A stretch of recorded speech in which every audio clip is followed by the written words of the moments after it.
Hi, this is David from EdgeLife Technologies.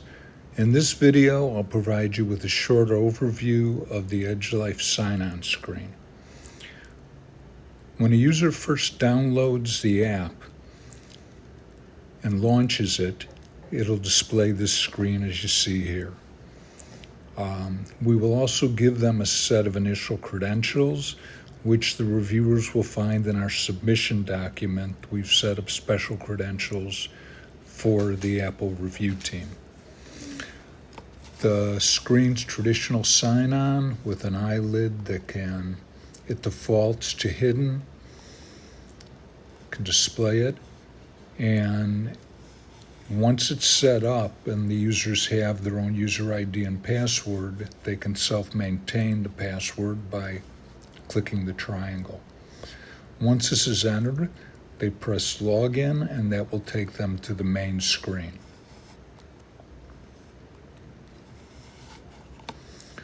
From here, I'm going to go up to the hamburger menu and I'm going to choose settings and parameters. And I'm going to scroll down a little bit and I'll show you where we have the startup option here. This allows the user to set it up to use the sign-on screen in order to gain access to the app, or to set it as automatic if maybe they're a smaller clinic or they're a training lab where they don't want to use the sign-on screen. They're not storing confidential information, so they can set it to automatic, in which case when they launch the app, it'll skip the screen. I'm going to leave it in sign-on mode. I'm going to go over to System Administration, and I'm going to choose User Administration. I'm going to maintain so we can take a look at Susie Q here. And you'll see that we've set up a user ID, her password. The access level can be set to exams only, diagnostics, or administrator, which gives them access to the full system, including the system parameters here. The status, it has to be set to active in order for the user to be able to enter the system. It can be set to inactive or terminated, or we'll talk in a moment about the locked out feature.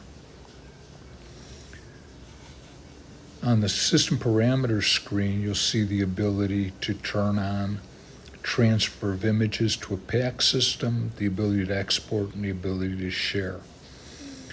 If any of those are turned on, the administrator can override them on a user-by-user basis. So in this case, Susie can't do any transfers, exports, or sharing.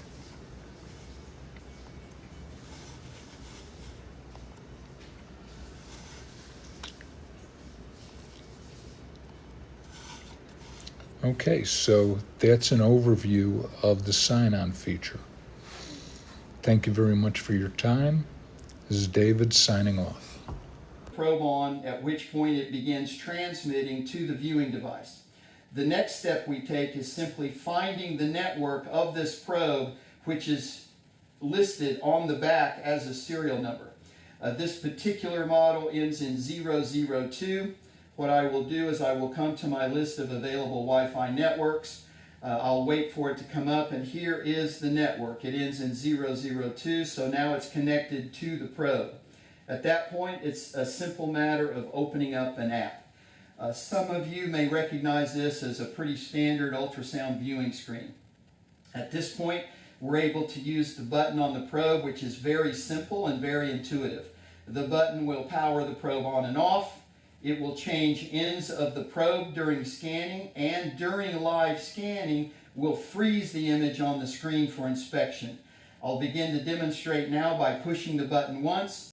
I have a green snowflake on my screen, which means go, and now I'm ready to image on the curvilinear end of the probe.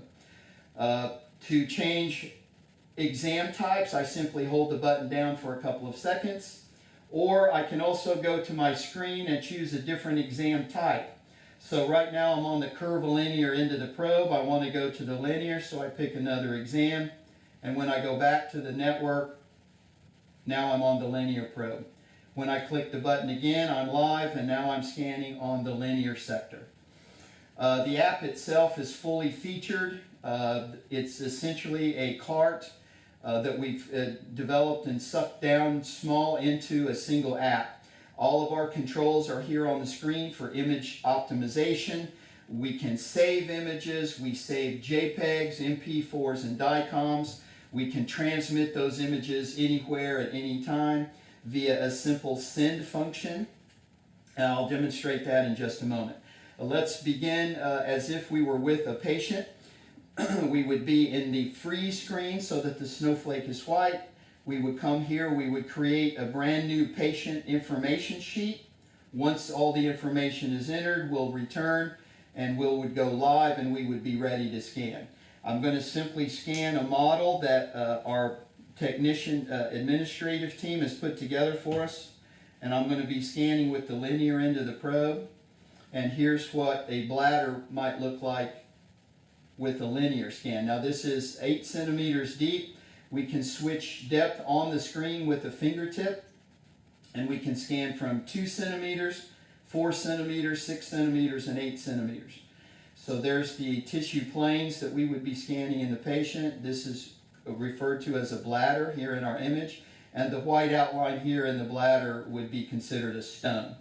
So there's our depth change. We're able to change brightness on the screen as well. Our gain number can be altered by moving a fingertip on the screen.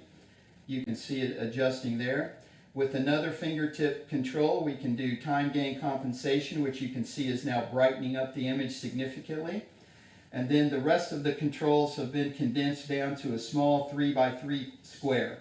But within this control panel, we're able to control all of the image parameters that are done even on the big laptop and cart systems. We'll go through some of these in just a moment. In the meantime, when I freeze an image on the screen, I'm now able to create measurements. Here is a list of available measurements. I'm going to put a length on the screen. You can see here that I can control this dotted green line with a fingertip, and the numeric value is here in the corner of the screen. We're able to add annotations as well, so we want to label our image. Perhaps we'd like to say a bladder stone, blah, blah. We put our label on the screen, we have our measurement, we have our numeric value, and at that point we come backwards, and now we save our image. We would also be able to save a cine loop or a video clip. Here it's demonstrating in about 1.5 seconds we've saved our video clip. We have a playback feature where we can check our cine loops or video clips. We have, of course, the measurement field that we just saw. And then we're able to also come to where we save images, which is in a patient library, and we're able to select images from our library. We can add post-processing to the image after we save the image, which makes this software and this probe truly unique. So we would be able to call up an image at any time, and we would be able then to add our measurements and annotations to the image after it was saved. Here we'll go backwards. We're back into our library. Here we would pick our send feature, and we would be able to decide for ourselves where we want to send the image. We're able to text, email, Skype, Dropbox, etc. So we can choose that from here. If we wanted to, we're able to, on the front screen under settings and parameters, we'd be able to upload directly to a PAC server as well. So it's a fully functional ultrasound system. I'm going now to go live. I'm going to run through the different probes. You've seen a linear scan. Here's my curvilinear selection. Now I'm on a curvilinear probe, which gives a little bit different view of the same bladder with stone. Now obviously this is a low frequency probe. I'm going to be able to scan deeper. And now here's a more complete picture of the bladder with the stone in it. But the image quality is second to none. I'll put this up against any laptop or even many of the tower systems. And for the cost and portability, the use for students is unparalleled. We're able to provide a solidly performing ultrasound equipment at a much lower cost, and now all the students have access to ultrasound during their student years. I'm able to offer some very complex functions as well. We can do split screen imaging. When we go to our functions, we can scan in color Doppler. Here you'll see a Doppler window that I can move on the screen with my fingertip. We are able to do pulse wave Doppler imaging, M-mode imaging, and power Doppler imaging. So we have all 5 scan modes available. We can adjust each of the images in the control box, which allows teaching of the basic science behind ultrasound waves and their echoes. So it's excellent for teaching. We can create any number of presets that we want, any type of label under any of the 3 ultrasound transducers. Here I'm going to select the cardiac function, and now when I'm on the screen, some of you may recognize the phased array sector, and we're still imaging the bladder with the stone, but primarily this feature would be used for cardiac scans. I'll go back to our B mode and select another exam. Get back to the curvilinear probe, and we're still imaging. Saving images is simple. We simply touch the 2 save buttons on the screen. We continue to save multiple images at one time. This allows the user, whether it's student or faculty, to get in and out of the animal's room or location as quickly as possible.